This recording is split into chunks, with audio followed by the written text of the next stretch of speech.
All right. Hello, everyone, and welcome to this live podcast. Thank you very much for everybody who's in the live chat already waiting for us.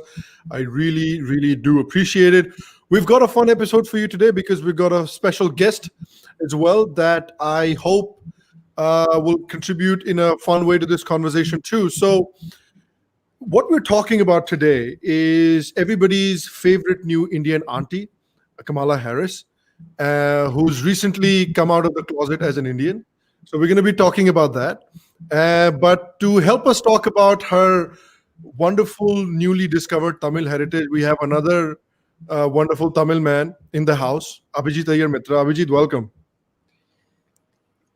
What's up doing, yo? I mean, from Jamaica, yo.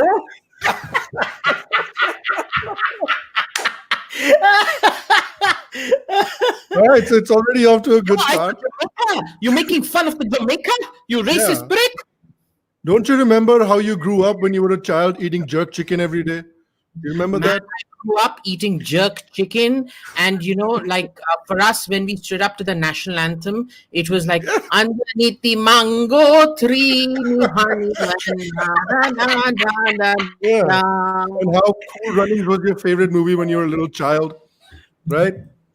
All of that wonderful stuff. Yeah, man, that was it. It was just my life growing up, just reggae and jerk chicken. Yeah. And there were a lot of jerks too, but anyway, that's a different matter. We also have, as usual, Kushal on the show. Kushal, welcome. Namaste. So, we are going to discuss. There is a radio segment in India. There used to be this guy who used to add Kamala ka Hamla. I don't know if you guys have ever heard that. So today we are going to dissect Kamala ka Hamla. So I'm really interested in knowing Abhijit's views because I've been reading up on her history and.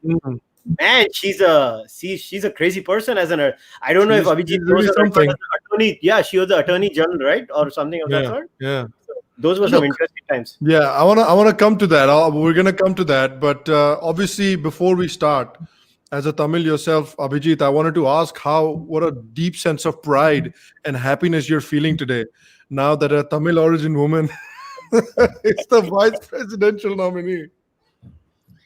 Yeah, man. Look, I mean, there's limits to testing my patience. Just don't go there.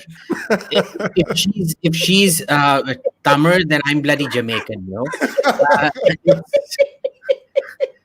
She's not. Yeah.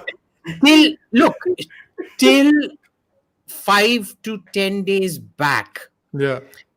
There was no mention of India except in with regards to Kashmir and that horrible hearing at the Hill that this woman raised. Yeah. She spoke about her mother, and what's amazing is she was brought up by her mother. Yeah. And in spite of that, she's always self-identified as black. Yeah. As a black Baptist at that. As a black Baptist. Yeah. Right. So, I mean, and you can make fools of a lot of dumb people online, but I'm kind of beginning to understand why Salman Rushdie divorced Padma Lakshmi.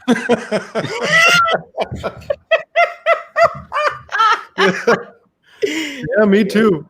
It is funny how so many people seem to not share your opinion when it comes to not being excited about Kamala Harris suddenly coming out of the closet as an Indian woman and saying chitti and all that. If you go on social media, there's just tweets after tweets and Facebook posts after Facebook posts about how proud people are that they're going to have an Indian American vice president and potentially president. You seem to think that all people are relatively smart. Whereas, you know what Justice Markandeya Kadji said still holds. 98% of Indians are dumb fucks. He was being polite. I'm being a bit direct. Can I just share this? Basu, bro. Yeah, what's funny to me, in this whole thing, every time I see this, one Western person says something or uses a word that's Indian or does yoga for 5 minutes or does a namaste somewhere, Indians collectively lose their minds. And it's It's fundamentally an inferiority complex. That's what I was going to say. That's what I was going to say. For white validation. Yeah. And even there, we're so racist because, there is a lot of Indian symbology in voodoo and other native religions from Africa, which then went over to Jamaica, West Indies, and things like that. Yeah. We never want to accept that because they are black. Yeah. Okay. We, countries, for example, where they really respect Indians is a place like, say, Mexico. Yeah. And, Mexico, they're this thing that, we're an ancient civilization. It's more of an ancient civilization thing that, oh, you're also from a very ancient civilization. Yeah. And things like that. But no, the only people we want validation from is white people. And more than white people, we want it from white English-speaking white people, because we don't understand French, German, or anything, so we can't track the press. And so you need white people, like, say, for example, Konrad Elst, to write in English for him to be taken note of, right? So it's this complete loss of dignity, of self-respect, of any sense of self-worth that we've had, that we need all these token validations from all these people. Well, have you seen those channels? There's a trend of these YouTube channels, and these are all these Western YouTube channels who react to like videos about India, who react to like the national anthem of India, who react to like Bollywood trailers, and they have hundreds of thousands of subscribers. They get millions of views every week just because Indians are going to these. Nobody from their own countries is watching these videos. Indians are going to their channels and they're like, "Oh my God, you love India? That's so amazing!" And it's just, it really reminds me of those people. Like if you've seen like somebody who's been in a very abusive relationship and then they've had a really bad breakup where they were constantly abused by the other person. So India had this really abusive relationship with Britain, where Britain constantly abused us, completely destroyed any sense of self-esteem, and then we broke up with Britain.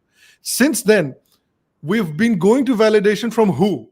People like Britain, like countries like Britain, and people that speak the English language, like you said. So the same people that destroyed our self-confidence are the ones that we're seeking validation from.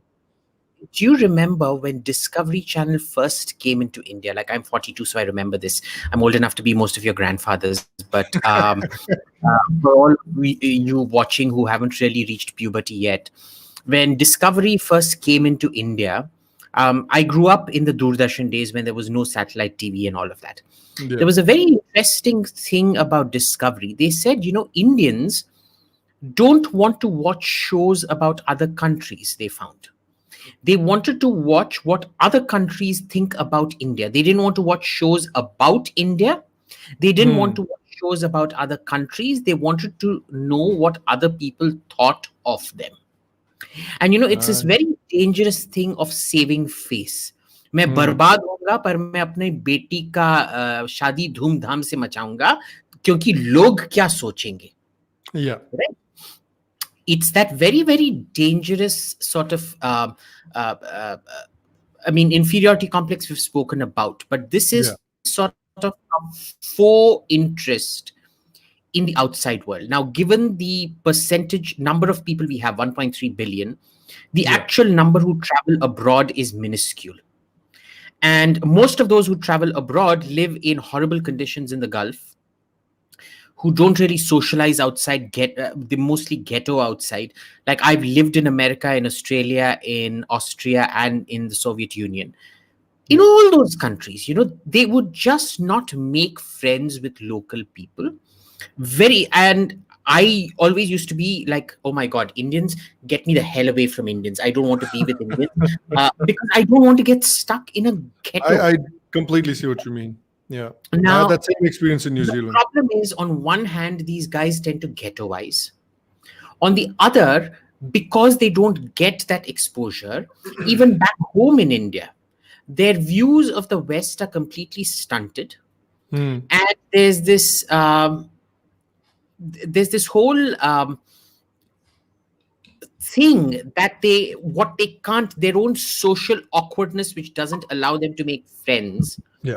They live vicariously through these experiences of other people talking about India and therefore them. And at And the same time, right, Abhijit, there's social also that weird thing that I've noticed, and I want to see. Sorry for cutting across, but I want to see what you think about this as well. Is they a lot of the Indians that when I went overseas, I was in New Zealand for a bit, then I'm here in the United States. People that come from India in a lot of, and people that even maybe let's say live in these countries before, they don't have anything nice really to say about India. So they are pretty much living off of what other people are whenever other people say nice things about India, right? So in their minds, they have nothing.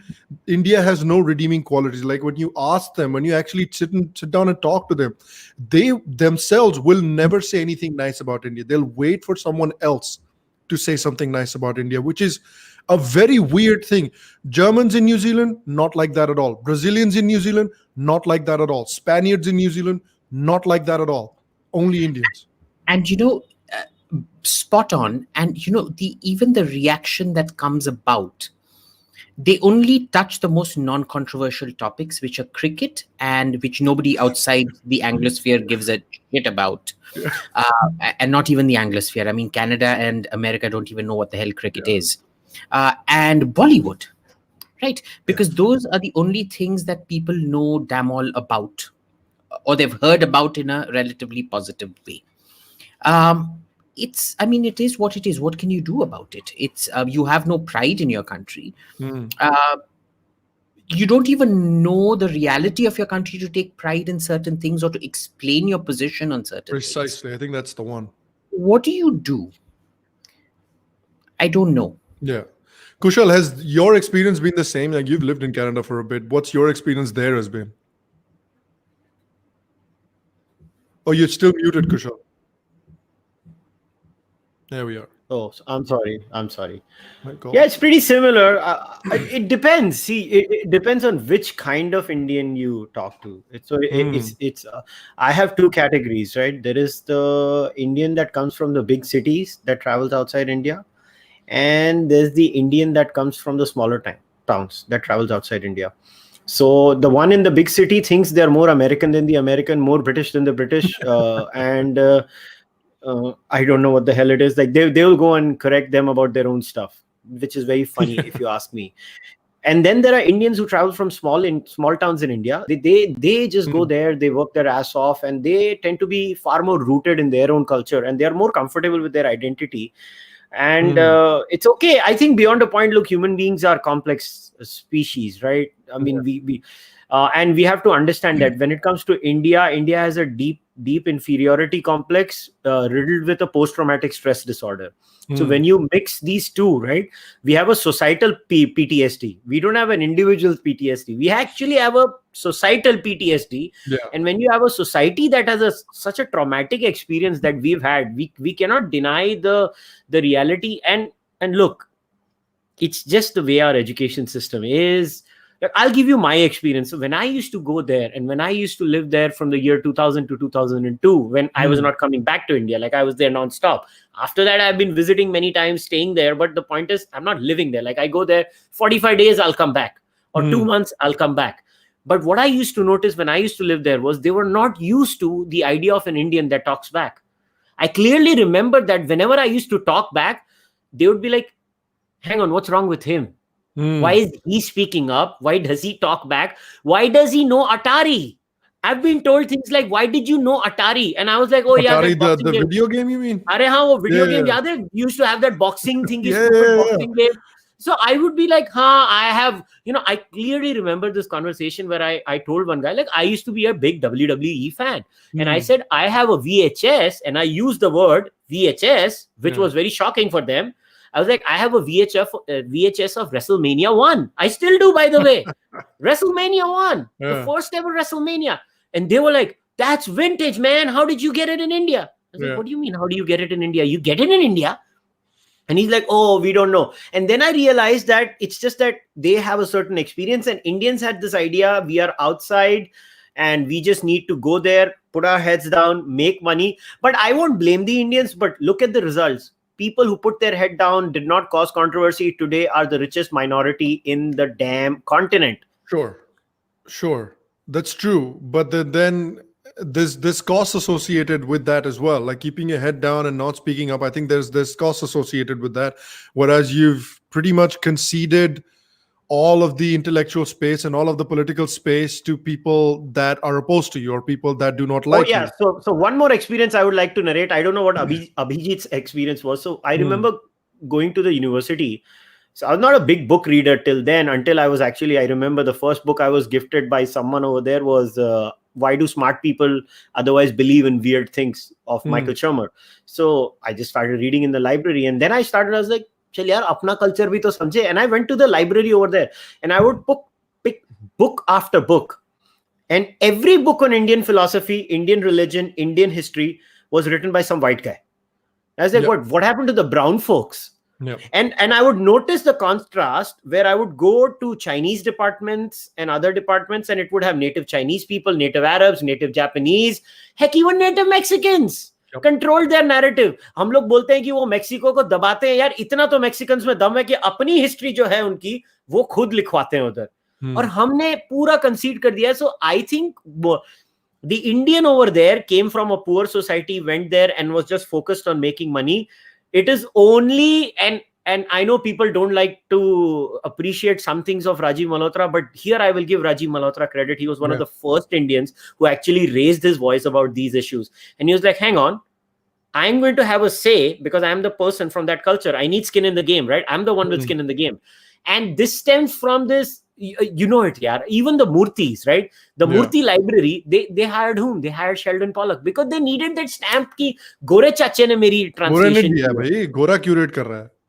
I mean, why isn't Gita Press Gorakhpur enough? Yeah. You go ahead, Abhijit. But you look at the Murtis. The Murtis are the classic distillate of the problem. Social climbers needing social validation. I mean, if there's one thing that describes Narayana Murthy and family, it's he's done well. I mean, marrying the future Prime Minister of Britain is no mean feat.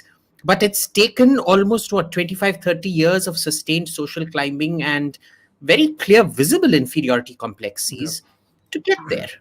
And the other thing that I noticed, just to add to what Kushal said, is this sort of nexus you find between Gora historians and local distorians, wherein the local distorian will give a Gora historian validation saying you are right. In return for scholarships and fellowships and, I don't know, the Kluge chair of Oriental Studies at something or the other. So this is another big dhanda that happens out there to such an extent that it doesn't matter if it's left or right in America. They will only go to either a white historian or a left Indian historian whose entire career has been validating Western narratives of India, which tells you a lot about the intellectual heft of the right. So I just remember a story. I don't know if Abhijit, I think मैंने बात की थी इसके बारे में अभिजीत से. I think we had a DM conversation one. So you remember I had told you. So if you remember, Abhijit, Ben Shapiro, who's so right-wing in everything, his go-to source for Indian information is Ramachandra Guha. Yeah. That was amazing. That genuinely blew my mind. I remember that. मैंने कहा ये बंदा भी रामचंद्र गुहा के पास जा रहा है.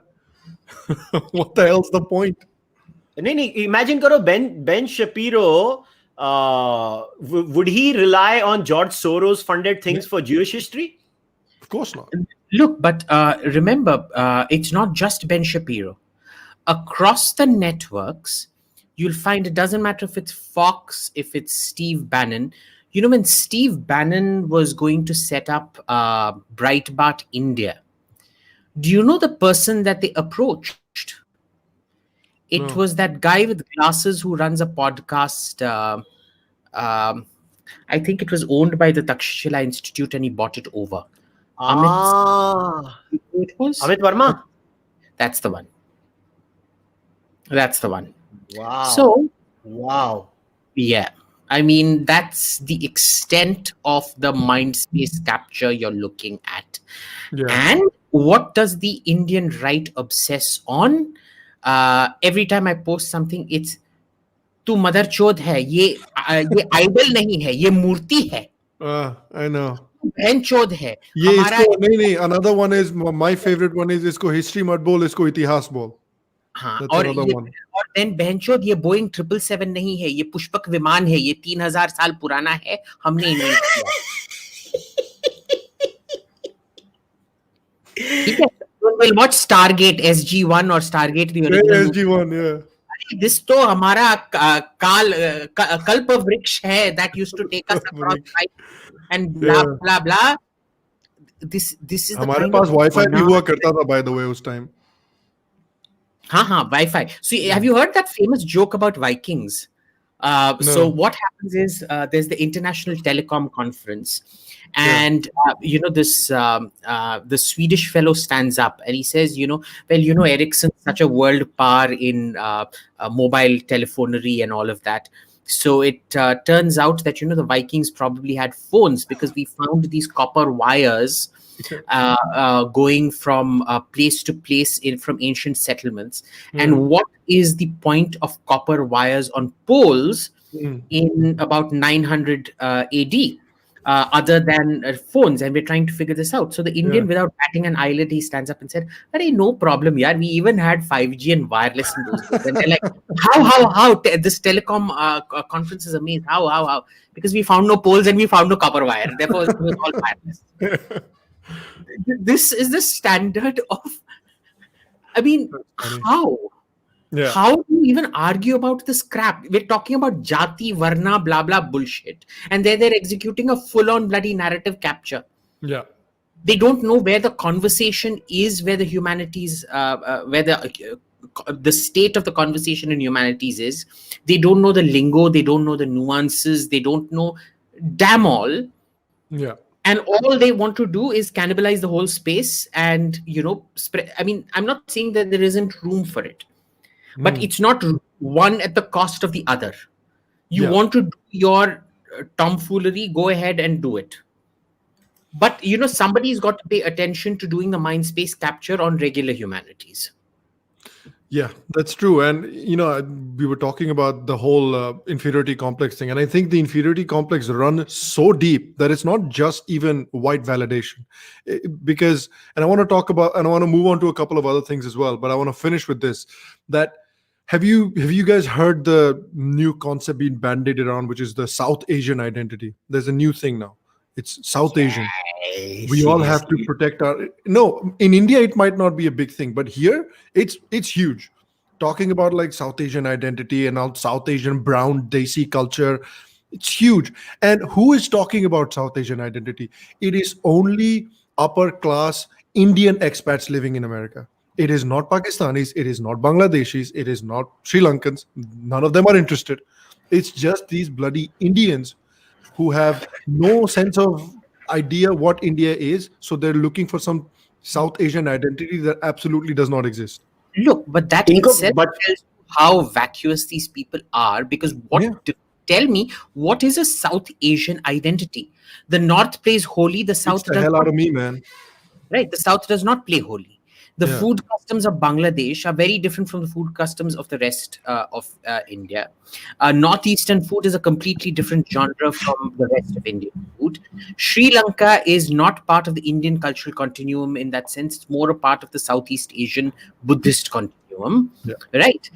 Nepal, again, the entire thing is so different. You look at the divergence that's happened between Pakistani cuisine and Indian cuisine, even Pakistani Urdu and Indian Urdu in that sense. It's vast.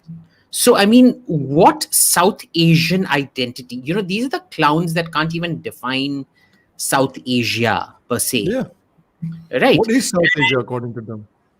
Yeah. And these were the same clowns who, when they infested the MEA, by the way, this all started, this fuckery started with the Ministry of External Affairs.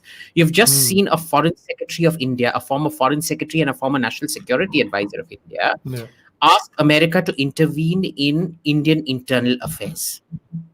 And this was the same MEA that started up with changing Indian subcontinent to South Asia. Okay.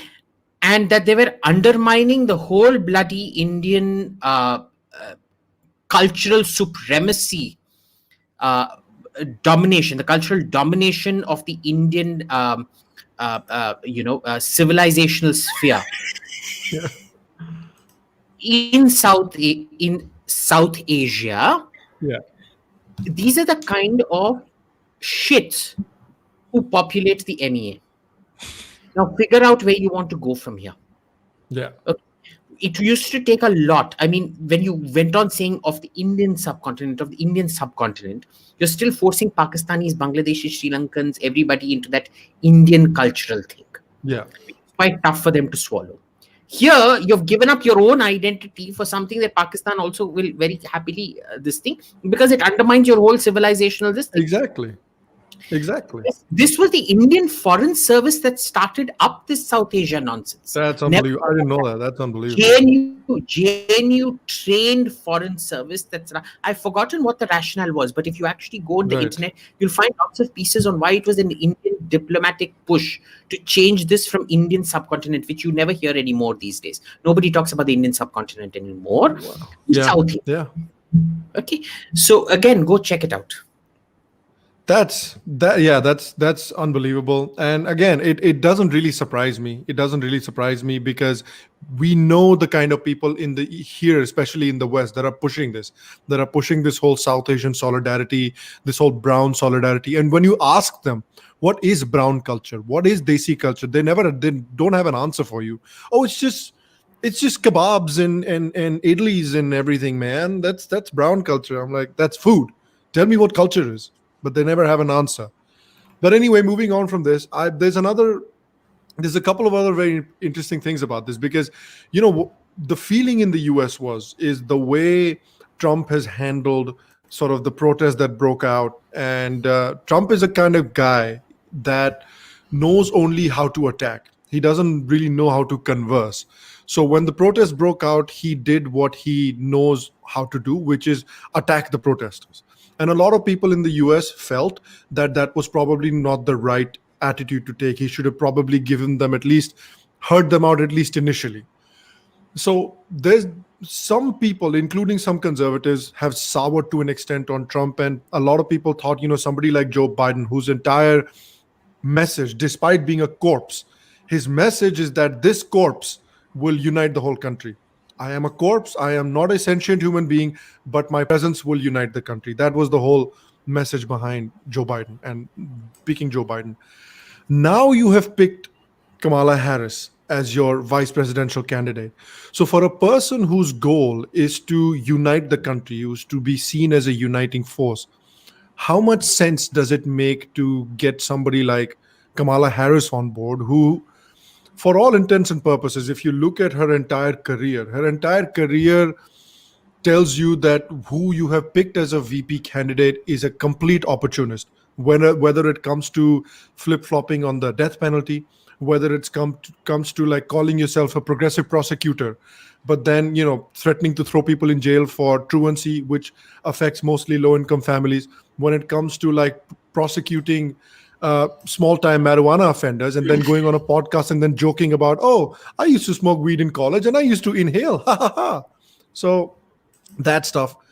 And then obviously we've seen her, you already mentioned, Abhijit, her opinions about Kashmir. And she says that, oh, we want to let people know that Kashmiris are not alone in this world.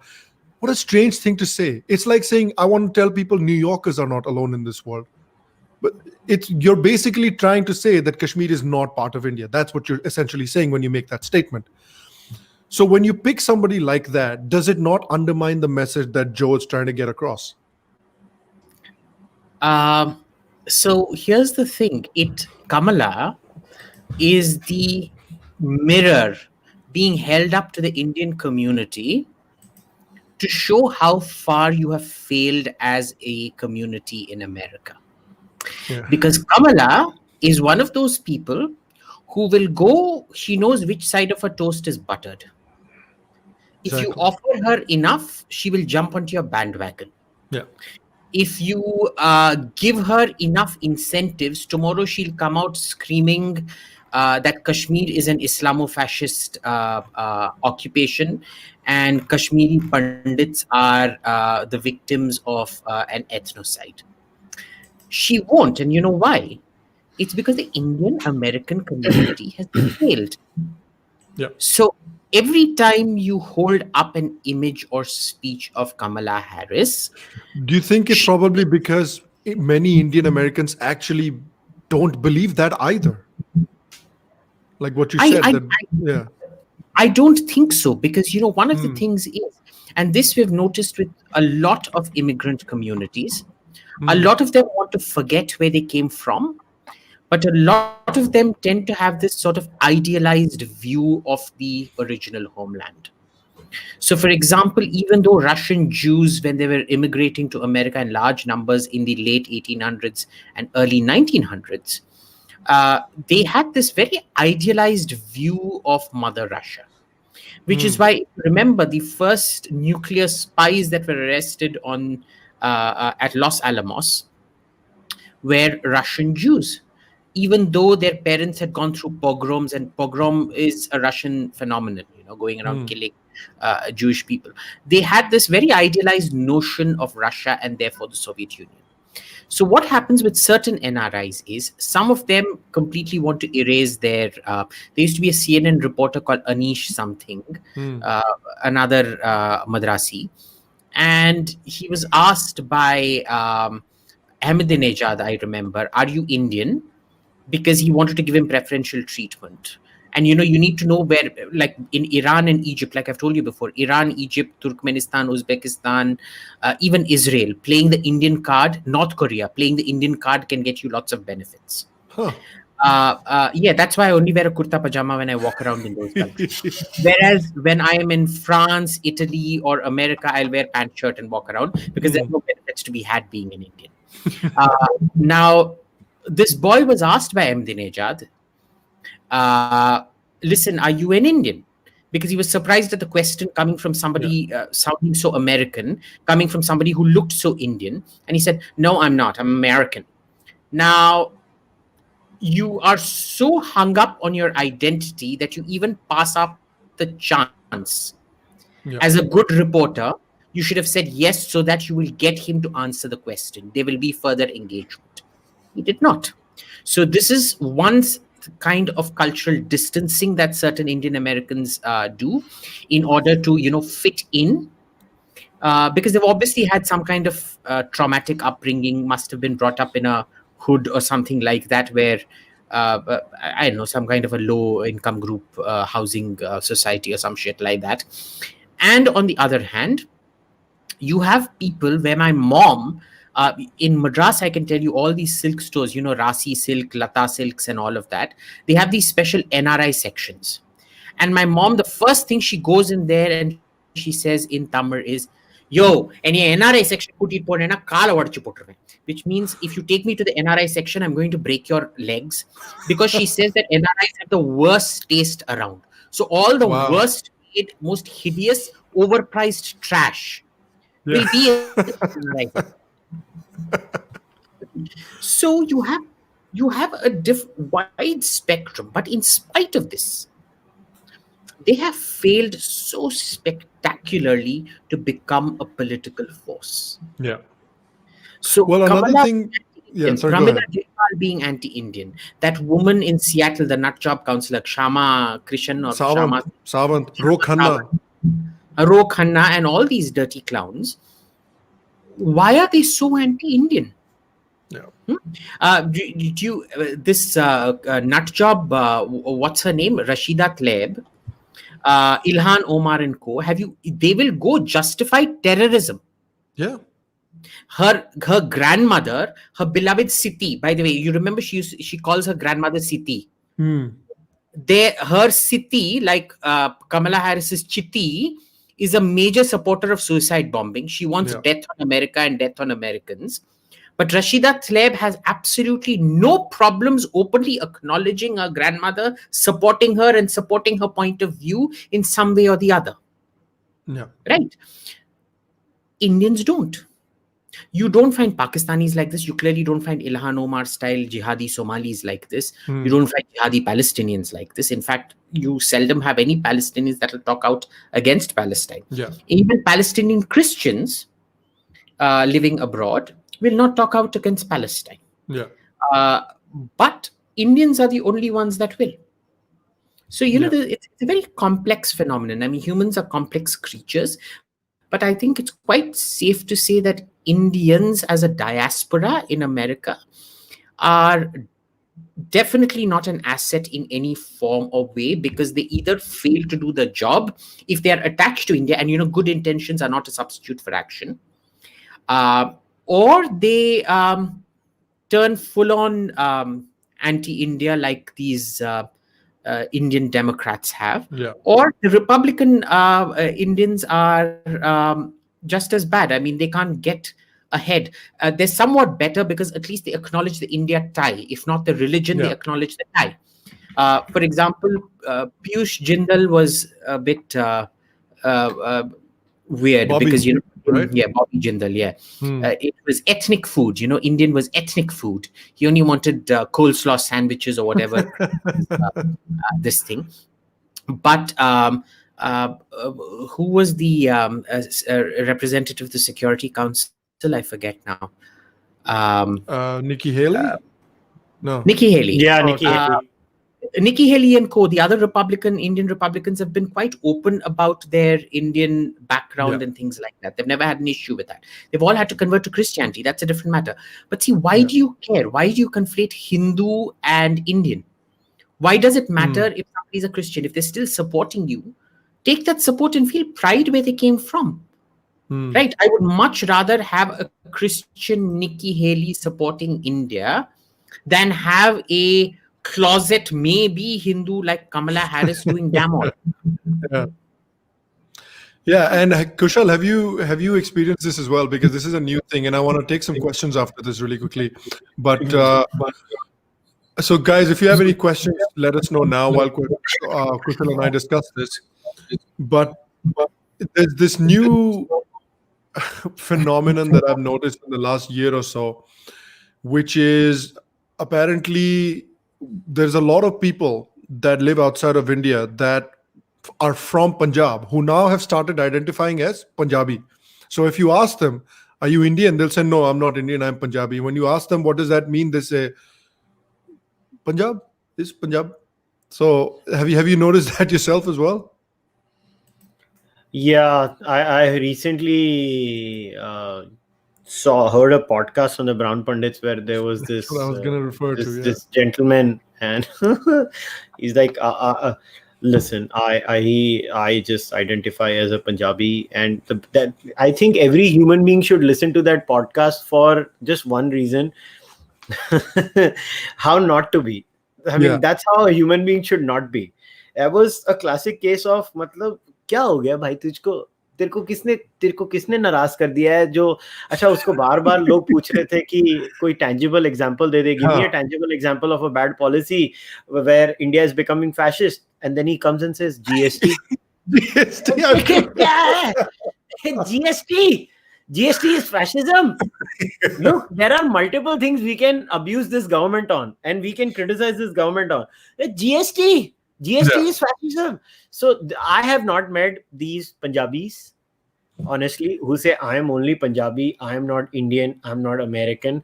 I've met Khalistanis that exist, but let me tell you that also, that whole Khalistani thing, it's so huge. Look, there is a certain percentage amongst the Sikh community in Canada and UK that are sympathetic to Khalistan, but it is not the overall majority. That also, no data in Canada or UK, and they have, by the way, they are such data-driven societies. They have done surveys about that also in Canada. Really? I didn't know that. They did proper surveys amongst the Sikh community that how many Sikhs actually, and they hardly had like 10% or something of the Sikh community that was pro-Khalistan, and everybody else was not pro-Khalistan. I don't know about UK, but I know about Canada because I used to live there, because I got the shock of my life. I thought Canada would probably be the worst. No. It's not like that. See, we have to understand, we have to check for our biases, but what happens is, see, you even on Twitter, I mean, what comes on RTL? The most crazy thing comes on RTL. Right? So we have to understand that we are reacting to the craziest version of society, not to the norm. So that's the aberration, not the norm, and that rule happens to work every time.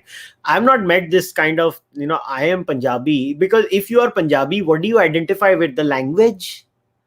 I mean, is the language restricted only to the province of Punjab? And then which Punjabi? Where, like, you are talking about the Chawali Punjabi, or you're talking about the Ambersari Punjabi, or the Patiala style, or the Ludhiana style? I mean, Punjabi is not one. There are multiple dialects in Punjab too. Like where I come from, they say ki khandiya hai, and somebody else will like ki kharya hai. So what do you identify with in Punjabi? Oh no, I am Punjabi. And then which script do you identify with Punjabi? Like, do you identify with Gurmukhi, Shamukhi, Devanagari, Takri? And yes, there is a script which my people use, and don't judge me, it is called Lande. That script is called Lande. And before you make fun of me, it is recognized by the Income Tax Department of India. You can still file your income tax returns in Lande. So do not insult my people. If somebody has filed their income taxes in Lande, please reach out. Oh, no, by the way. So you know how the language is structured. You might find it very interesting, especially Abhijit. So there is a line which says Lalaji Aj Mar Gaye, right? And there is Lalaji Ajmer Gaye. Oh yeah. It almost sounds, because एक ही मात्रा है ना, एक ही मात्रा लंडे में होती ही नहीं है. तो मेर और मारो एक ही होता है. So it's just got a phallic name. It doesn't have the phallic matra. Yeah, exactly. Yeah. So, man, it's a wonderful thing. Do you think that the whole kind of identifying as Punjabi instead of Indian thing, like Abhijit was saying, that about talking about the failures of like the Indian diaspora and like the Indian state to be able to assert itself or assert its identity, do you think it is a result of that failure? Yeah. You know what the thing is? Let me put it this way. I don't think so. This identifying as Punjabi stems from anything else, but there is this new trend, man. I don't know why it exists, but I think social media has kind of accentuated it, the need for being different.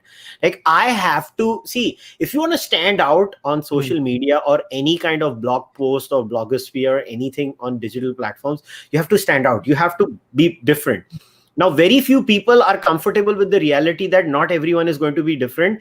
And if there ever was some weird way that where you can shine your talent and you can go up, is social media. Like, Abhijit is known because Abhijit is smart and different. So the thing is, everybody wants to be different. So there are three ways of doing it. Either you can be brilliant, or you can be outlandish, or you can be, I am Punjabi. Yeah, possibly. It's stupid. Add something to what Kushal said. So, we worked a lot on Khalistani terror funding coming out of Canada. And, the amazing thing was that even though, and our statistics kind of match with what Kushal said, it was no more than about 10 going up to a maximum of about 12% that identified as Khalistani. The problem was that 12% were so politically powerful that they used to shoehorn, force, intimidate the entire community into either silence or acquiescence or outright celebration of the Khalistani genre. Right. And they executed a complete space capture in labor, less so in the conservatives, much more so in labor. But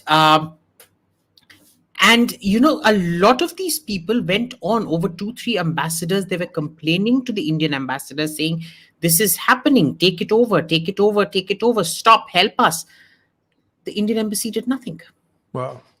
We even tried pushing it in Delhi out here. The MEA did nothing. Yeah. Right. So remember, Indian communities that even want to make a difference face a huge amount of a lack of support by your MEA, which is basically all about getting post-retirement gigs for these people, and everybody wants to become ambassador. Yeah. That's all. Right? They don't want to take, you're not incentivized to take risks. There is no community evaluation for engagement with the community in your in your work performance assessments and things like that. It's highly problematic. We, in fact, when we were doing this project, we saw with our own eyes, because the MEA was going against us, and the embassy and the ambassador, two of them in Canada, were so completely indifferent. We saw the Khalistani faction execute this whole labor takeover of labor, going so far as to beat up moderate Sikh candidates. Wow. They beat up, and this was all run by that Canadian defense minister fellow. What's his name? NDP wala na, Gurmeet, kya naam hai uska yaar? Is it I Gurmeet? forget now. But Jagmeet Singh. Jagmeet hai na? Jagmeet is That's this is an older guy. yeah, he was in the army. जिसकी टांग टूटी थी. Abhijit Sajjan. Yeah. Sajjan. Yeah, With him, they executed a full-on takeover of the party, beating up people, man. Yeah. And these days, before it used to be Pakistanis used to pay these guys. Now Pakistan to bhikari state hai, kangal ho gaya hai. So now it is these guys paying the Pakistanis Wow. to make trouble in India. That is why they got that temple okayed in Pakistan. Yeah. They literally purchased access to that temple. Wow. Right. So and we've documented this meticulously. Right. The foreign ministry doesn't give a damn. And nothing. The ambassadors, successive ambassadors to Canada did not give a damn. Wow. So, again, this is like South Asia was a MEA brainchild. Look, I mean, don't even get me started out there. It's just, it makes me sick. Okay, let's take a few questions then. And before we come to our last part, so this is Simi. Simi is asking, Indian diaspora gets a collective hard-on hearing the word American Desi. They hardly ever do their homework. The Indian name is enough for them to do Kumbaya. I think that's more of a comment than a question. And then Nishant has a question, says, wait, I'll come to that one next because it's like a recommendation question. Oh, here's one from Kanav Puthur. Kanav is, there's a comment for you, Abhijit. He says, Abhijit looks very handsome. So there you go. How you doing? This is from Siddhant Shukla. He's asking, we're the fifth largest economy, we're the largest market. Can't we act a little rogue? Can't we flex a little bit? Why do we always act so subservient? I mean, I feel like we've kind of answered that question, but if anyone wants to take it. There is a very good reason for it, because we're just floating on the basis of sheer numbers. It's the same reason Israel will always be more relevant in foreign policy with a population of 7 million than Bangladesh with a population of 170 to 180 million ever will. Yeah. Why is Indonesia, with the biggest population in the world of 200 million plus, such a complete lightweight in international diplomacy? It's even a lightweight in ASEAN. Yeah. Right? These are all weak economies. They don't control critical sectors. They can't determine policies themselves. They can't determine regional policy. They can't determine regional responses and things like that. And there's a very good reason that we are like this. So remember, it is fundamentally a acknowledgement of the lack of potency that the Indian economy has, the lack of relevance that Indian ideas have, the lack of seriousness with which India gets taken abroad in any serious conversation. We get a nod purely because of our size, but that size doesn't translate into importance per se. Okay, there's a question for Kushal. Kushal, there's a question for you. This is Swaroop Kaushik asking, how do you say Vasudhaiva Kutumbakam in Punjabi? Vasudhaiva Kutumbakam. There you go. Bharat Ved Prakash has a question. Why are Desis so bad at lobbying in America, considering like a beggar country like Pakistan has so easily infiltrated the US politics, especially the Democrats? You don't know the language to talk to them in. You go around in kurta pajama, sari, and all of that. You're not sophisticated, refined. You don't want to have a steak or drink wine with them. Pakistanis will eat pork. I've seen them eat pork chops and drink booze publicly with when they interact with them. When the interaction happens, it is flattering the Americans, almost being subservient to them in a sense, giving them access back home in Pakistan.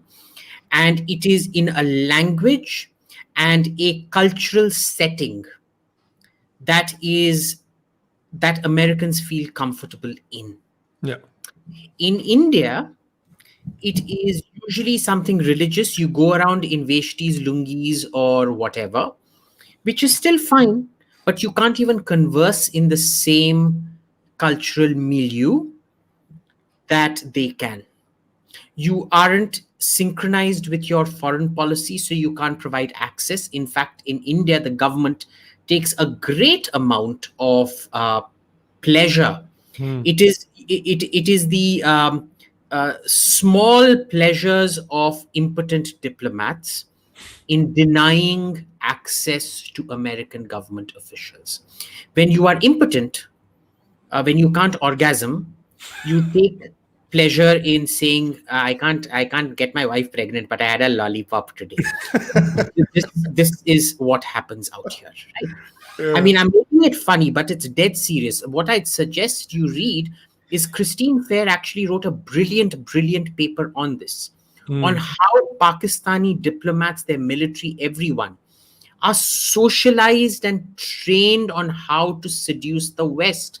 Wow. They are extremely sophisticated in doing it. And if you don't do certain things as a private citizen, your family, if you, as a prominent private citizen, your family or your business interests back home will suffer. Right?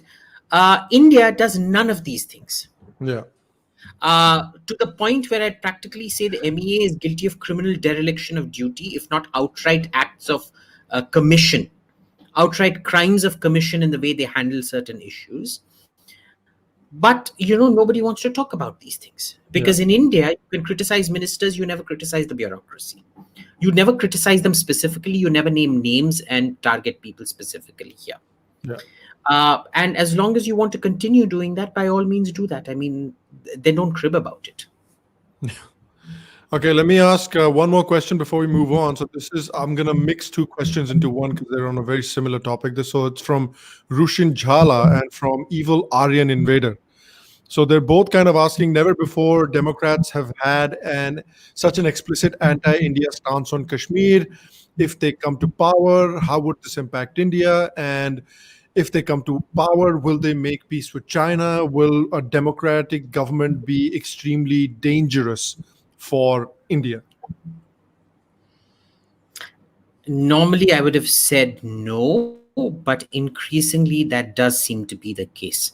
Now, what we've always been told is that America and India were all institutional democracies. So governments may come and governments may go, but attitudes remain the same. So, for example, in the Nixon era, it didn't matter if you were a Democrat or a Republican.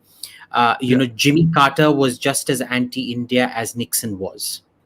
And Reagan slightly less. So Reagan was the one that kind of started sort of the rapprochement.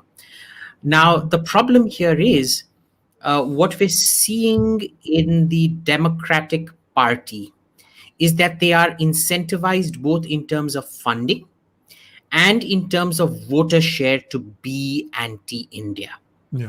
What intersectionality has brought about is it's connected this cause of global Islamism and therefore Kashmir with with core elements of the Democratic Party platform. So not delivering on an anti-India agenda today will cost Democratic presidents votes. Yeah. And that is highly problematic. Now, you can say that, it's a monopoly situation. If they don't vote for the Democrats, who are these Azad Kashmir types going to vote for? They can't vote for the Republicans who aren't going to sign up to their agenda. But remember, they are they actually show their power in local elections when Senate elections and things come about, where they'll set up alternate candidates and things like that because they're much better organized. That's a good And point. they think like cyborgs. They've got this hive, cyborg queen bee mentality thing running around. So they do a lot of damage. Now, the second part of this is a lot of Indians. We will never be salient enough to be an electoral bloc, but we're a very salient funding bloc. Now, why we're not a salient electoral bloc is because, like Jews, we tend to congregate in urban centers and mostly do white-collar jobs. Yeah. And when we do these jobs, we tend largely to congregate in liberal areas or liberal-controlled areas where the liberal lead is so far ahead that it doesn't matter what Indians think in private, they will never be a salient voting bloc to sort of whittle away the majority. Right. But even when it comes to funding, they live in such a state of terror because of the community, because they live in such overwhelmingly liberal areas. They have to go and talk about wokeness and stuff like that. They kind of shoehorned and forced, like we talked about 90% of Punjabis who are shoehorned into the Khalistani agenda. It's the same with Indians living in urban areas shoehorned into the whole liberal agenda, whether they like it or not. There is a fight back happening, right? But it needs a lot more sustained effort. It needs direction. And to imagine the kind of things we are up against. The AJC, the American Jewish Council, which was always very, very pro-India, they've had a liberal takeover of the AJC, which has been passing all kinds of anti-India resolutions. Yeah. And we've kind of lost the ball on this. This is a whole load of bad diplomacy, bad diaspora policy that's coming home to roost all at the same time. We're not reading the early warning signs. We don't care about the early warning signs because, like, for example, what happened with the Delhi riots is the classic case of how you get promotions in the MEA. Did Jaishankar at any point of time come out and hold a press conference for the Foreign Press Corps and tell them what the government's version of the Delhi riots were? No. And what does he do? After about a month or so, he denies visas to the US Council on Religious Freedoms. And instead of calling him out for his incompetence, everybody goes into these raptures, praising him for, he stood up. Why? Because he did something petulant and childish. When you remember CAA, it was such a huge thing. Everybody and their mother was writing lies about the CAA, what the CAA really is. And what did the government do? They were quiet for 3 weeks. And after 3 weeks... No. I mean, forget the mothers. I mean, to focus here. The foreign minister's job was to cultivate and domesticate the foreign media here. Yeah. If you are not doing that, why the hell are you the foreign minister? Yeah. Okay. And then being petulant and canceling the US Religious Freedoms Council, if that is your response, I think you have a serious issue here with the competence of your foreign minister. Or he's not being given agency by his boss. I don't know which. So either the boss is incompetent or the foreign minister is incompetent. Yeah. But that itself should have been a warning sign. But the problem here is it is a systematic pattern we have noticed with the MEA over the last, that I have noticed over the last 15 to 20 years. A lot of people tell me that it's much older as well. Yeah. Speaking of that same problem, and guys, we'll take another batch of your super chat right at the end of this, right after we talk about this. So give us your questions if you have any. But what I wanted to talk about finally with this whole thing that's shaping up as well is because Kamala Harris, right? She's been brought in as this sort of progressive person that is going to be connected to appease the progressive base because Joe Biden is seen as this centrist who's going to be bringing people together. And so the more radical side of the more radical base of the Democratic Party will be assuaged by the picking of Kamala Harris. And that's another problem, because Kamala Harris is going to say, and she's going to do whatever needs to be done, because she knows which side, like you said, her toast is being buttered. And the danger now is that the extreme side of the Democratic Party, it might not have an immense amount of power, but it does have an immense amount of visibility. And the thing is that they keep getting elected. AOC got re-elected. Rashida Tlaib got re-elected. Ilhan Omar got re-elected. Another member of the squad, Cori Bush, she's a new member of the squad now. She got elected from Missouri, and she just yesterday posted a picture of herself with Linda Sarsour, because Joe Biden had come out and he had condemned Linda Sarsour and said she doesn't represent our movement. But this lady then comes in, posts a photo with Linda Sarsour and says that, well, Linda Sarsour has always been a champion of human rights and I will support her till the very end. So you have this very extreme block of the Democratic Party that have a lot of visibility, that seem to have a fair amount of influence within the Democratic Party as well. And so since Kamala Harris has been brought in to like sort of appease these people, she's going to say whatever it takes to appease these people and whatever they want to do. And these guys are some of the people that have been at the forefront of the whole anti-India, anti-CAA, oh, Kashmir is not part of India, help the people of Kashmir, all that kind of nonsense.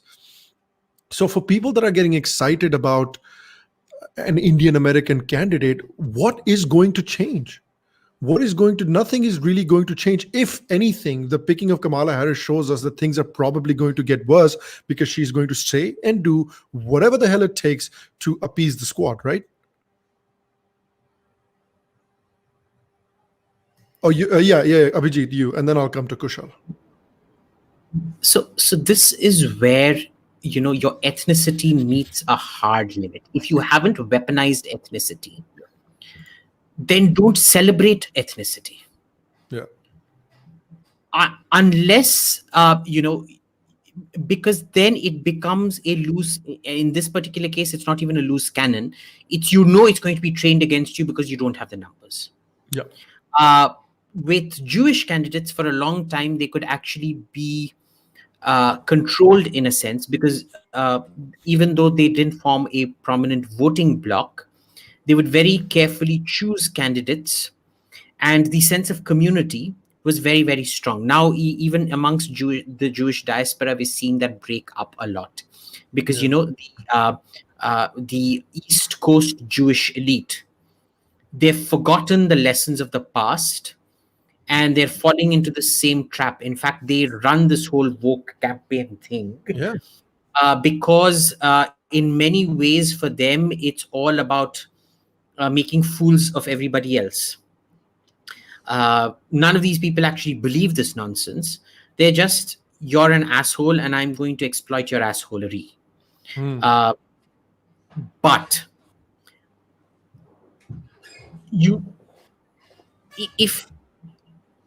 if you don't take diaspora relations seriously, at some level, just stop this celebration of the diaspora. Yeah. Because this whole thing is going to blow back on you very, very badly. And, there's nothing more you can say about this, because it's just that simple. If you haven't weaponized, then don't celebrate. Yeah. If you weaponize, then celebrate. That's it. Yeah.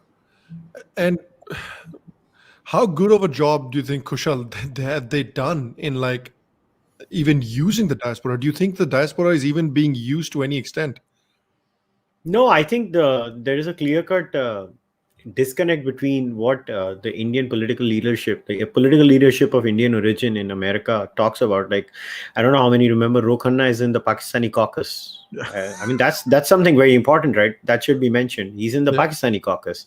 So here's the thing. I clearly remember at that time when Howdy Modi had happened, and how many remember Ro Khanna going on MSNBC and saying, oh, the Indian American community is totally with the Democratic Party. If you see, more than 75% of Indians have always voted Democrat.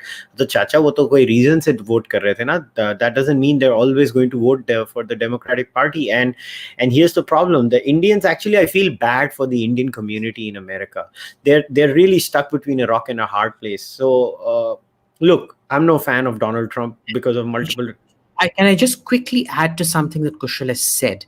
It's really sad that we're stuck with Democrats in a sense, because what you see is not self-interest being served now that Indians are at the top of the income pecking group, which would mean you naturally gravitate towards Republicans. This is the memory of being at the bottom of the income group, to be subservient. It is your inherited memory that is still dictating your voting preferences. Number one. Number two, if you want a learning example, then see what the Indian community in Britain did, where even there is this problem that where the Indian concentrations are, they aren't big enough to change the tide. The real blow that they inflicted was in terms of funding, both denying funding to Labour and channeling all the funding to the Tories. Yeah. And there's actually genuine representation of Indians in the Tory government.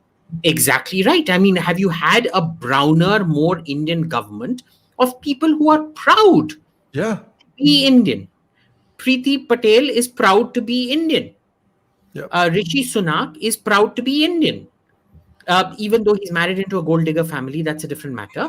But gold digger wife or not, you're still proud to be Indian. I mean, I don't know who the gold digger is. I think one is giving social validation, the other is giving financial backing. But I think it's mutual. One is social gold digging, the other is financial gold digging. But who cares? Who cares? The point is, it's delivered.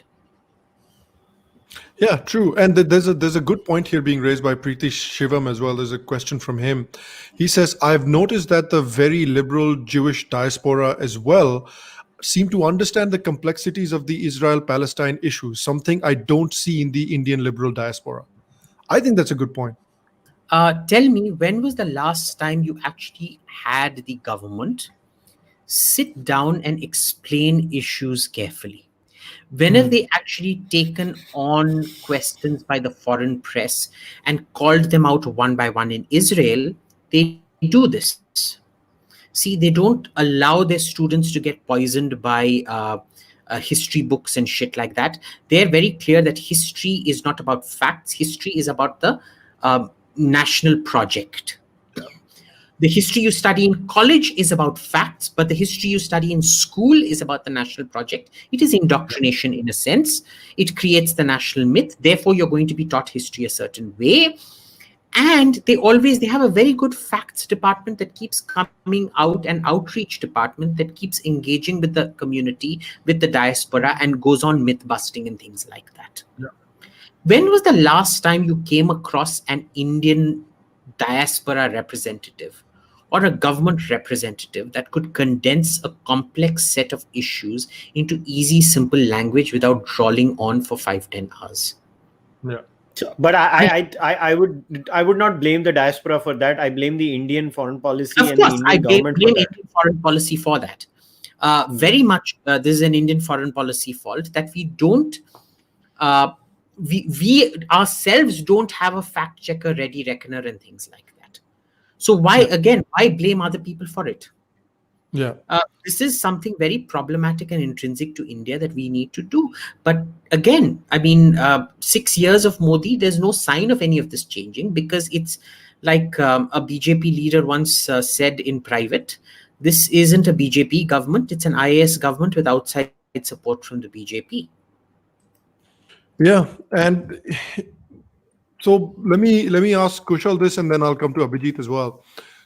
When you see Biden again, who's supposed to be this moderate candidate, we're going to move away from the extremism of Donald Trump and the divisiveness of Donald Trump, and then you pick this like hyper progressive, at least for now, she's this hyper progressive candidate who openly divides people. Like, when you are supposed to be this moderate candidate, when you're supposed to be this uniting candidate, and you pick this person, what do you think, like in just your opinion, were the chances of Biden against Trump before he picked Kamala and after he picked Kamala? Do you think they're better, or do you think they're worse? I think his chances become worse with the selection of Kamala Harris. And see, as far as I'm concerned, I think Biden had a soft corner with a lot of Indian people. A lot of folks in the Indian community had a genuine soft corner for Biden. I remember because my brother is in America, and I'm pretty much well versed with Delaware at least. And Biden's from Delaware, so I remember all the uncles and aunties, my mom's friend and dad's friends, and they're very big fans of Joe Biden. They would all support Joe Biden and stuff like that. But I mean, to me, I think Indians are really in a hard place. So, like I said, it's not easy. It's I mean, I don't see myself being a huge fan of Abhijit Donald Trump Chacha. I mean, I'm not a fan of Donald Trump, but yeah, but if I was there, वो बोलते हैं ना दूध पीने के लिए वो नाक बंद करके दूध पीते हैं कई लोग, नाक बंद करके वोट करना पड़ेगा रिपब्लिकन्स को. I do get the reality that a lot of Indians for the first time are going to end up voting Republican. And to add to the point, in UK, a lot of Indians, it was not like they did not have a significant role in the electoral outcome. I mean, if you look at constituencies like Leicester, right? Leicester had a significant Indian working class population, and you see the numbers. Although the Labour won, but oh my boy, did the Indians vote for the Tories there? Yeah, in hordes, they were. They did mobilize, yeah. They didn't mobilize, and I think Indians have to change. Look, I have always maintained this. If you're I'm not talking about India and Indian foreign policy. I'm talking about Indians living in the United States. They always have to go with the cultural heterodoxy. In American culture, the cultural heterodoxy tends to be more open and more adjusting, and the cultural orthodoxy by default tends to be more, stifling of voices. And it's not like the Republicans have not been pro freedom of expression all the time. Yeah. We have forgotten that the rock music was evil. That was not the Democrats, that was Republicans. If you remember, rap and hip hop was evil, was not the Democrats, it was Republicans. And a lot of things against stand-up comedy. Against video games, against stand-up comedy was not the Democrats, it was the Republicans. Yeah. It's just that the Democrats had such a stranglehold now on culture that they've become the authoritarian that the Republicans were. It makes sense to go with the Republicans right now. When they become a cultural hegemon, then you dump them and go with the Democrats again. And you control your might, Abhijit is right, through the usage of money. I don't see... And let me put this on record. I don't trust a single poll in the United States of America now. Yeah, that makes sense. So why were the polls not accurate then during Hillary's time? Yeah. 99% of the polls were saying Hillary Clinton is going to overwhelmingly whoop Donald Trump. Mm-hmm. Look, I have this... Sham, I don't know about your experience, but I have seen this. A lot of white Americans in WhatsApp groups will shit on Trump and then privately message you, hang on, I'm going to vote for him. Yeah. It happens because it's such a social stigma in that part of the world for anyone. I'm just using white people. I'm telling you, black people. I'm talking about brown people. They will not say that openly, and they'll be like, I'm waiting for that situation to come up in America where every single Indian in a constituency votes for Donald Trump, and they're going, "Tune vote kiya? Tune vote kiya?" No, I too voted for the Democrats. No. Yeah. So I genuinely believe this is the reality. The popular vote is going to go with the Democrats. Let's just be clear about it. Even this time, I think the popular vote will go with the Democrats, but it's not going to be so easy for the electoral college. People are unnecessarily putting too much weightage on the polls, and now somebody will say, "Oh, they corrected for the calculations this time." और चुप कर दो, तुमको कुछ नहीं पता, कुछ नहीं किया इन्होंने, और कुछ नहीं. और मैं एक बात बताऊं, as someone who's worked on the ground in 4 elections in India, यार थोड़ा मुझे पता है like voter कैसे सोचता है. I know a little bit more than the average person. Voters hide their preferences very smartly. Yeah. They hide there. In fact, if any polling agencies that have been accurate in predicting elections in India, it has been Indian polling agencies. Maybe the Indian polling agencies should do some not the American ones. Indian polling agencies tend to be very good and very sound and very accurate. But look, I feel genuinely bad for the Indian Americans over there. They really are, stuck in a rock and a hard place because you don't know what to go. See, I would vote Libertarian. If I was living in America, I am always voting Libertarian. I know they have naked people running in their conferences, but chalega mere ko. Yeah. But I don't like the Democrats or the Republicans. I find Trump to be very morally problematic. His avatar to me is very morally problematic. But that's okay. I get why people vote for him. I'm not going to call them monsters for that. Yeah. So final two things let me ask you, Abhijit. First is, what do you think, because you were talking about the ineptitude of the foreign ministry and how the foreign ministry has done practically nothing to create India's narrative overseas. So that was most likely also the case in Britain. So what do you think was different with the diaspora in Britain? Why was the British Indian diaspora able to maneuver as well, where the American diaspora, Indian diaspora, is so lacking? So the British Indian diaspora, remember, we're talking about the Ugandan Indian diaspora. Okay, not the Indian diaspora.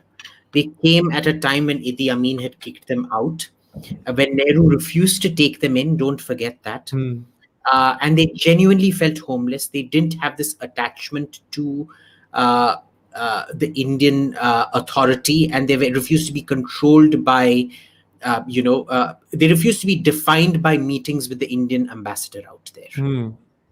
All right. So remember, all these people, they are Ugandan Indians.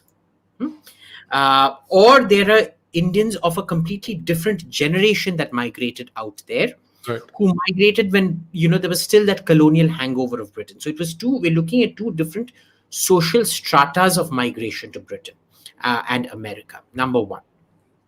Number two, I just want to quickly, address some of the things that Kushal brought up.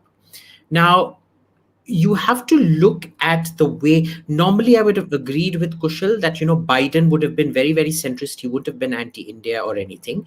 But you could see the drift even in the Obama administration. We didn't have a more pro-India Secretary of Defense than Ash Carter was. He literally opened the doors to everything for India. And India never incentivized him or paid him back for that.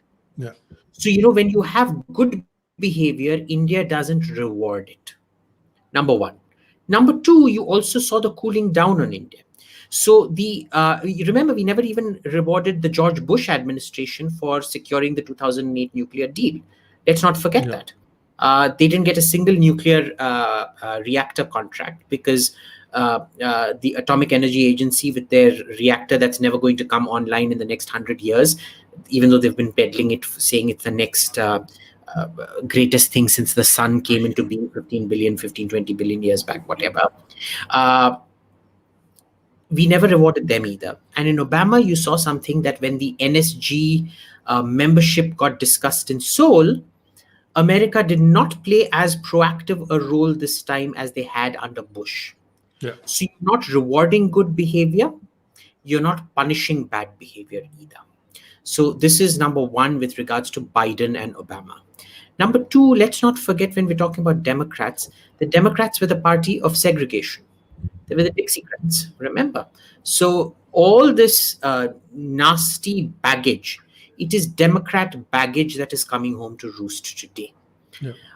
This white American, black Americans even more so feel coerced to vote or speak against Trump, that I've noticed with my friends.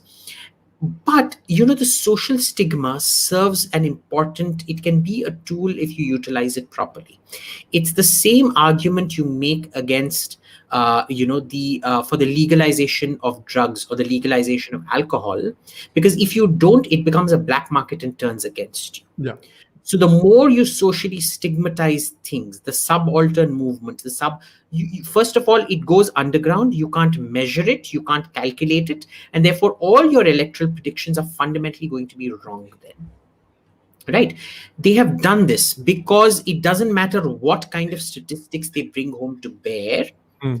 It is still going to be wrong because you've pushed a large percentage. Because you have enforced a kind of social dogma on people, you have substituted fidelity of response for imposition of dogma. So that's a very, very important thing, which is why I agree with Kushal that you're not going to get accurate results. Yeah. Fourth and finally, Trump. Why am I a fan of Trump? Because he's really shaken up the system. Right. Before, it didn't matter. In a sense, it didn't matter if you were left or right. It was the same faces over and over again. pretending to have a sort of diversity of opinion when in fact there was no diversity of opinion. Right? It was the same goddamn people. You look at the way Obama did regime change. How is he any different from Bush?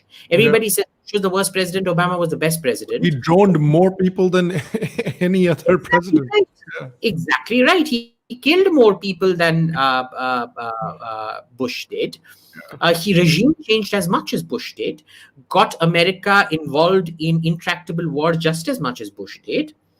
And in fact, it was his nominees like Susan Rice and that other creature. What is it? Blonde representative of the UN Security Council. Nikki Haley's predecessor, I forget. Redhead, journalist. She's the one that came up with this whole regime change, the whole doctrine of regime change, and responsibility to protect and responsibility while protecting. Basically humanitarian intervention, disastrous. She came up with it. Between Susan Rice and that lady, they were far, far, far more fascist bellicose than anything else you could have. Yeah. So, this is, Trump has changed a lot of that. The reason I respect Trump is in the last 20 years of dealing with China, I have finally seen the Chinese afraid of an American president. And for me, that earns you respect, full stop. Yeah. I think, the point that you made about before Trump, whether it was the Democratic government, whether it was the Republican government, it was more of the same. It was essentially you were getting the same thing just in a blue package or a red package. What has really highlighted that for me is the omission of Tulsi Gabbard from the DNC convention. The fact that they didn't even invite her. They invited somebody who has, obviously they picked Kamala, and they invited people who have won way less delegates than Tulsi Gabbard did. But they didn't even invite her simply because she was not willing to just go with the flow, simply because she was not afraid to speak up, simply because she attacked the then Democratic darling Kamala Harris, and very validly attacked her, I may add, also. So go ahead. And notice the person that she had supported, the biggest backstab was from the so-called outsider Bernie Sanders, who turned out to be as big of a sold-out crook and an intellectual prostitute as any of them. Surprise. Yeah. And why is that surprising? I mean, this is a fellow who's a millionaire who owns 2 homes, including a lakeside home, and then claims to be talking for the small guy and whatnot. Yeah. Right? So, I mean, if you can't tell a fraud from 5 miles away, then, you get what you deserve. Yeah, exactly. And that, I think, really does show you that, as much as the Democratic Party talks about change, as much as the Democratic Party talks about, oh, look how different we are from the Republicans. Are you though? Because you took Bernie, who was supposed to be this, this radical, he's going to bring about these radical changes. You basically beat him into submission. And the one lady that refuses to get beat into submission, you're just trying to ignore her like she never existed. You're trying to ignore her that she wasn't even present on the debate stage. You're trying to ignore her like she didn't even end Kamala Harris's career back then.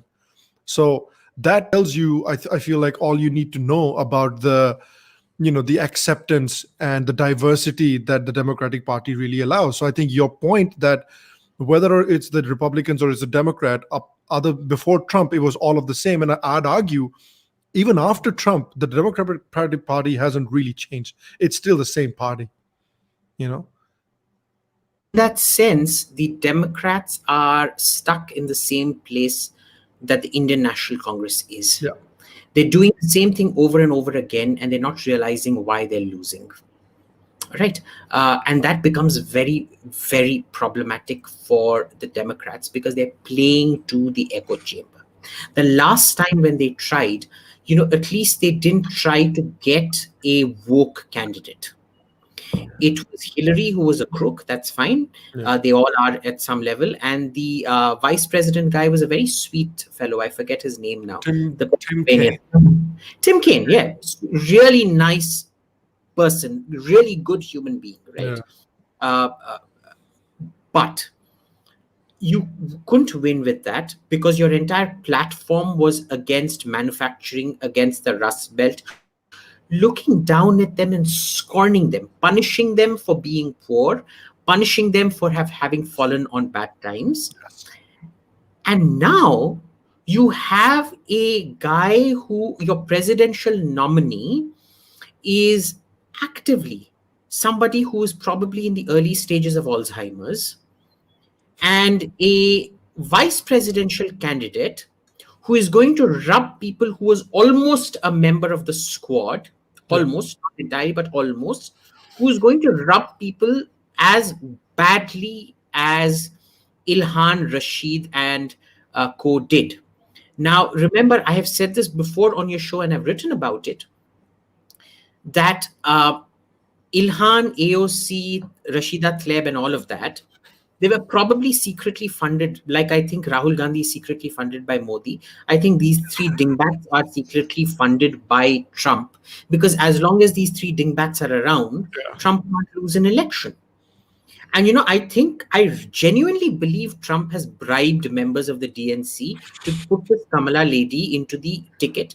She has already pissed off so many people. First of all, she accused Biden of being a racist. And when that idiot Colbert, who anyway looks like a retard, calls her out on it, she's like, it was a debate. And then,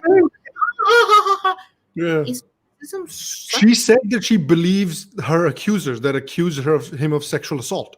She said she believes them. Exactly. So clearly she does not. She's going to get hammered. She's actually going to, and this is where I disagree with Kushal, which is where I believe that the Republicans this time, it's going to be like Bush 1 and Bush 2. You remember there was a lot of controversy if Bush won the first election. But then he won the second term very convincingly. I think that's how it's going to be this time as well, because this lady is actually going to turn traditional voters outright against all of this. She's also somebody who has a deeply those questions that, why did Tulsi manage to knock her out of the primaries? She went from 15% to 0. Pretty much overnight, These questions were never answered. They're still there. And I can understand that people will feel, Abhijit, I can also understand people feeling like she was one of the first people to drop out of the primaries, which means we did not want her. And now she has leapfrogged all of those other deserving candidates that we voted for, and she's now at the front of the line. Now, I can understand people feeling anger about that. If you talk to a libtard, they'll tell you that this is, you know, she's the libtard, she's the woke camp's Manchurian candidate. Bro. She's the Manchurian candidate. The only thing I'm going to say is she's bloody mongoloid, man. And if you think she's your Manchurian candidate, you're even more mongoloid. Oh my God. There's that demonetization button. On ही नहीं करना उसको. Option के लिए जाना ही नहीं. But so before we finish, I wanna just run through a few quick questions. And let's see if we can get some quick answers out of the way. So guys, we'll take your questions now, all right? So there's a question here from Vagish. Vagish is asking, love your podcast and your channel. My question is, how can one identify, trust news sources and critically think for oneself? If you can answer, then I'd appreciate. Kushal, go ahead. Well, it's very simple. You read two sides of the same story. So when you read a report, you read the one you like to hear and the one you don't like to hear. And then you wait. Also have a rule, which is, I call it the 72-hour rule. Wait for 72 hours. A lot more will come out of the story. And if there is any weight behind the story, it will be followed up. Usually most stories are clickbait in these days, because that's how the media narrative is. Imagine you're in the middle of a pandemic. Although my views on the pandemic are very different, but all your news channels are discussing is Sushant Singh Rajput, and I don't know what the hell is happening there. I mean, governments are Indian governments. So just to talk about Indian governments, and so today morning I was talking with Aryant from Swarajya, and he was like, "Arey, tumhare Maharashtra mein aise hota hai, hamare yahan to sab khula hai." And at 5 o'clock there is a weekend lockdown in Haryana. Only essential goods allowed. Only weekend pay. Corona starts in the weekend and weekday it goes down. Bengal model. So I don't know how to I don't know how to give you an answer, to be very honest. You just have to read multiple news sources, and beyond a point, I think the first thing you need to start doing is stop watching mainstream media completely. All right. This is for Abhijit. This is from Ankur Naithani. Ankur is asking, are we going to actually do anything to tackle Turkey, or is MEA just going to keep making statements? Did you see the reaction of the ambassador to Turkey? Oh. He was literally gloating about the fact. He tweeted out saying, "Oh my God, India's cultural ambassador, Amir Khan, got to meet Ermine Erdogan." Oh my God, I didn't see that. He's so divorced from reality. He is so divorced from the mood of his boss's electoral constituency. And this man is an ambassador. Wow. That's amazing. What do you think is going to happen? You have a foreign minister who didn't know how to package, message, and disseminate the Delhi riots. How do you think this is going to play out? It's fantastic for their careers, by the way. They're all going to get promotions because Modi likes this kind of incompetence. As long as you give him some petulant line saying, "Hum ladenge, we are not this, we are not that." You would have screwed up everything, but all you have to do is come up with a great rhetorical line, which kind of goes with his fascination for Bollywood. They're all zeros who only deliver make-believe dialogues online with great panache, and he thinks that's a be-all and end-all. It's like that. And this is something that the foreign ministry has learned with Modi, that you can be a complete zero in your real life, but as long as you make some meaningful sounding rubbish up, the sky's the limit for you. Yeah. Another question for you, Abhijit. This is from Nishant Verma. It says, "Hi, Darth Plagueis the Wise." Abhijit, I don't know if you get that reference. I do. Can you suggest some books on international relations? And also, what's the best way to contact you? The best way to contact me is, let's see. Twitter DM maybe. It's just that, ever since lockdown, just wait for lockdown to end, because what's happened is everything is so overwhelmed. People are jobless and they've been sending messages on Signal, on Telegram, on email, on everything, that I've just got everything on mute at the moment, number one. Number two, what books do you read? Look, I realized that books were just the background. Your real knowledge is gained talking to people and doing primary research. There is no substitute for primary research. This is why I travel as much as I do, because I avoid the think tank circuits. I avoid the universities, because they're giving you a highly corroded, stylized view, which is from their point of view, subject to their biases. Whereas when you travel to places like Uzbekistan, Qatar, Syria, Tajikistan, Turkmenistan, blah, blah, blah, by yourself, you see it from a very, very different point of view that's more relevant to your analysis, right? So there is no book. And this is where pedagogy comes in. In India, unfortunately, we treat books as pedagogy. Yeah. The teacher just comes and reads out the book, and that's it. The book is the basic material you should have already read before going into class, and the teacher is meant to force you to think more. When you grow up, it is your own travels and your interaction with people that does it. And that is how you build it up. And there is no substitute for that. There is no book. So, when people ask me, what is one book I should read on defense? Or what is one book? There is none. In fact, 99% of the knowledge is not there in books at all. You can read every single foreign policy journal and you still won't get it unless you know people, say, in the Saudi foreign ministry, in the Saudi royal family, in the Iranian government, in the Iranian dissident movement, and so on and so forth. Ordinary Iranians, much more important source of information. Ordinary Saudis, much more important source of information. Ordinary Palestinians, much more important source of information. So it's all primary research. Okay. Quick question for you, Kushal, from Samar Manjeshwar. Samar is asking, Indians born and brought up in the US are generally taught to be ashamed of their history and culture, and in fact often mock it openly. Thoughts? And is it the fault of the Indian? Can we blame the Indian government here? No. First of all, Indians born and raised in America are not ashamed to be Indian. They just look. You have to understand they're different people. Yeah, when you're born and raised in another country, you're not going to be like us.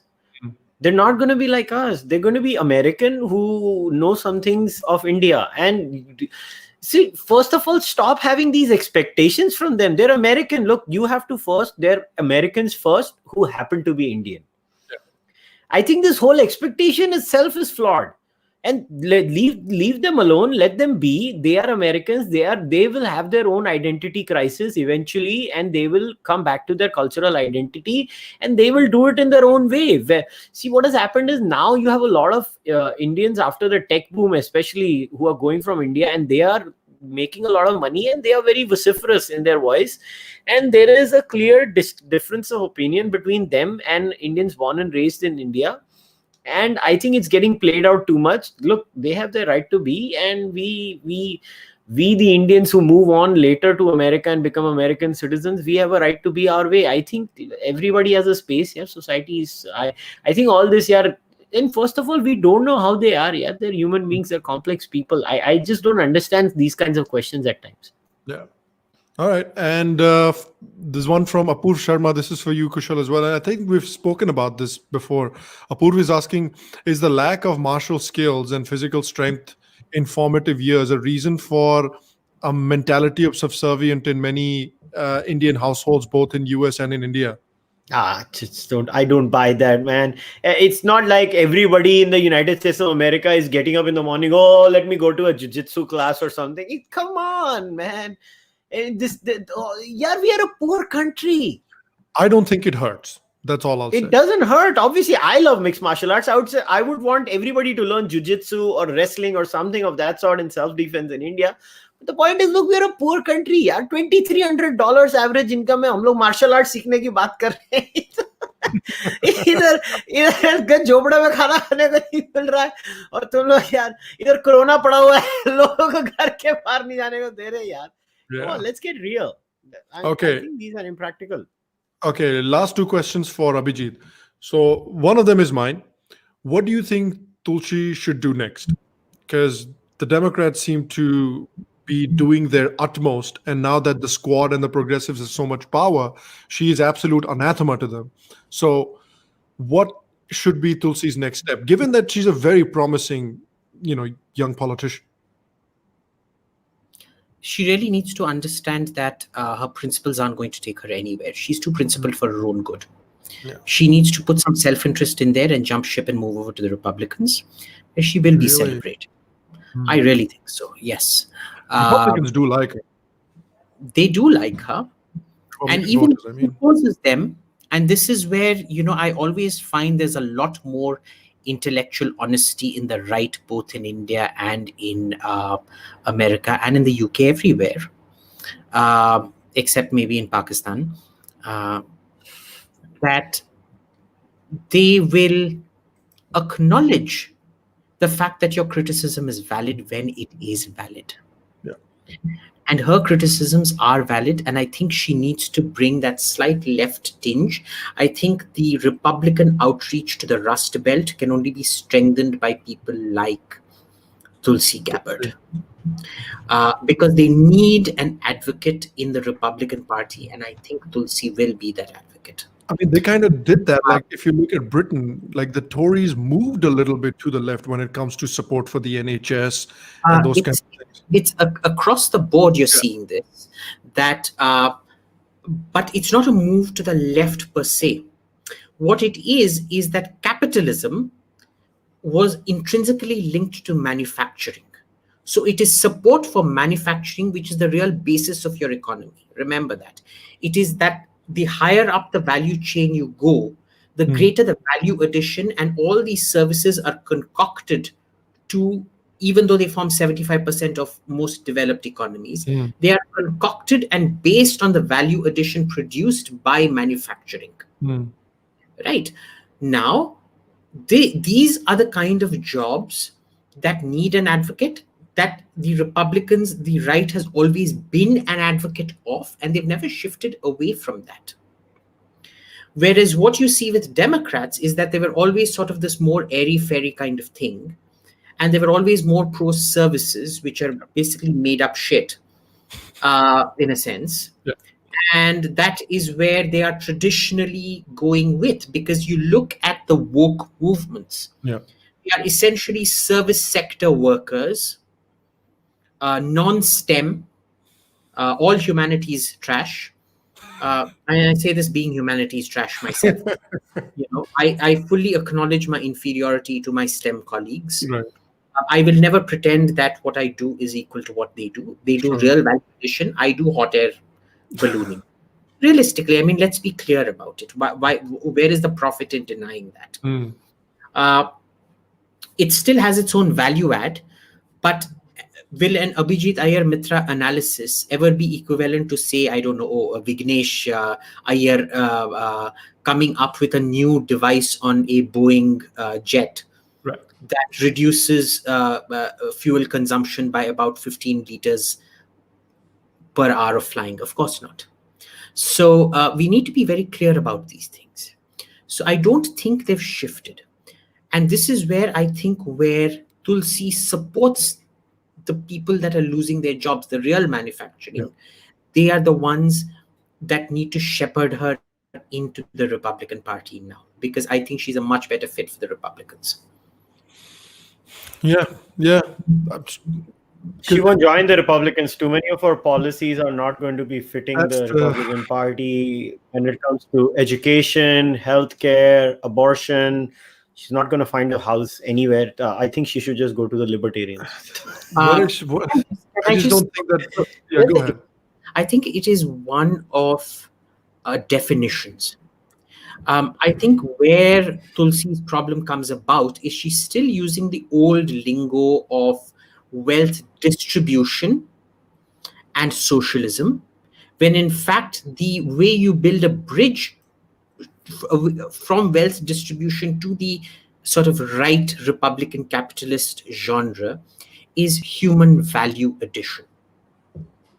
But remember, socialism and wealth distribution are without accountability and without consequence.